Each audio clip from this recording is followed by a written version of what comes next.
स्वागत है आपका आज के एपिसोड में। चलिए शुरुआत करते हैं पहले प्रश्न से। भूकंप के केंद्र के ठीक ऊपर पृथ्वी की सतह पर स्थित बिंदु को क्या कहते हैं?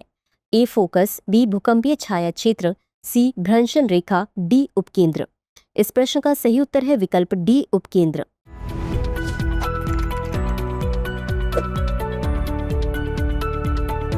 अगला प्रश्न है, मालधारी नामक लोगों का एक समुदाय प्रसिद्ध है।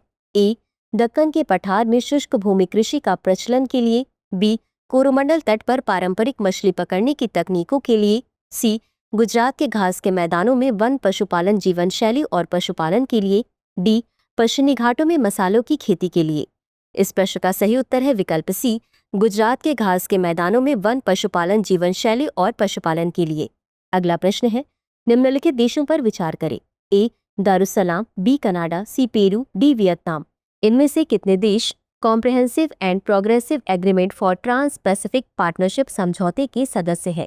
ए केवल 1, 2 और 3, बी केवल 2, 3 और 4, सी केवल 1, 2 और 4, डी 1, 2, 3 और 4। इस प्रश्न का सही उत्तर है विकल्प डी 1, 2, 3 और 4। अगला प्रश्न है, कुटीर ज्योति योजना के तहत बिहार सरकार द्वारा किसे निःशुल्क सौर ऊर्जा संयंत्र स्थापना के लिए पात्र माना गया है?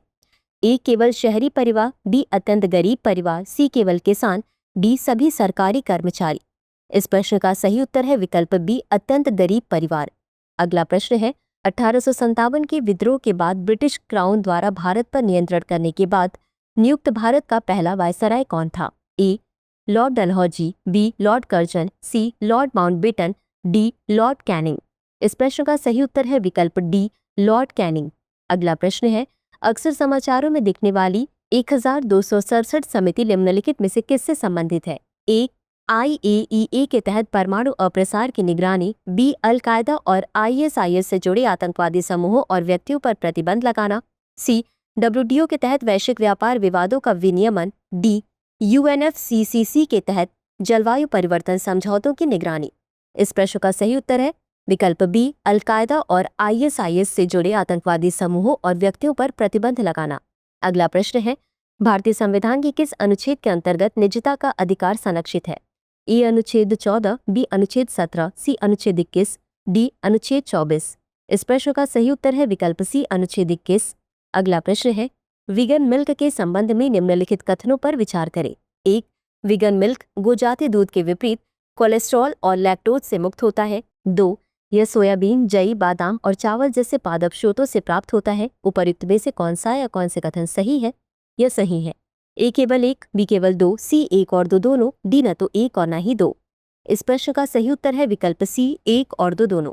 अगला प्रश्न है, उत्तर प्रदेश सरकार द्वारा शुरू किए गए HRMS पोर्टल का प्राथमिक उद्देश्य क्या है? ए उद्योगों के लिए भूमि आवंटन को सुव्यवस्थित करना, बी उद्यमी मित्रों के लिए मानव संसाधन कार्यों को स्वचालित करना, सी निवेश प्रस्तावों के लिए एक डिजिटल प्लेटफॉर्म बनाना, डी औद्योगिक गतिविधियों की निगरानी करना। इस प्रश्न का सही उत्तर है विकल्प बी उद्यमी मित्रों के लिए मानव संसाधन कार्यों को स्वचालित करना।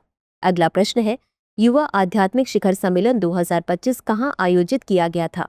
ए वाराणसी, बी नई दिल्ली, सी मुंबई, डी कोलकाता। इस प्रश्न का सही उत्तर है विकल्प ए वाराणसी। अगला प्रश्न है, बौद्ध धर्म से संबंधित निम्नलिखित कथनों पर विचार करें। 1. बौद्ध धर्म में सारनाथ में बुद्ध द्वारा दिया गया पहला उपदेश धर्म चक्र प्रवर्तन के नाम से जाना जाता है। 2. बुद्ध की शिक्षाओं के अनुसार 4 उत्कृष्ट अवस्थाएं हैं, मैत्री, करुणा, मुदिता और उपेक्षा। उपर्युक्त कथनों में से कौन सा या कौन सा सही है? यह सही है।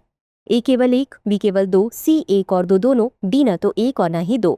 इस प्रश्न का सही उत्तर है विकल्प सी 1 और 2 दोनों। इसी के साथ अंत में देख लेते हैं आज के अभ्यास प्रश्न को। आदि कर्मयोगी पहल की दूसरी क्षेत्रीय प्रक्रिया प्रयोगशाला कहाँ शुरू की गई? ए नई दिल्ली, बी भोपाल, सी लखनऊ, डी मुंबई। इस प्रश्न का उत्तर कमेंट बॉक्स में जरूर दें। आज के लिए बस इतना ही। धन्यवाद। डियर व्यूअर्स, अपने एग्जाम की तैयारी को और बेहतर करने के लिए हमारे चैनल को लाइक, शेयर और सब्सक्राइब करना न भूलें।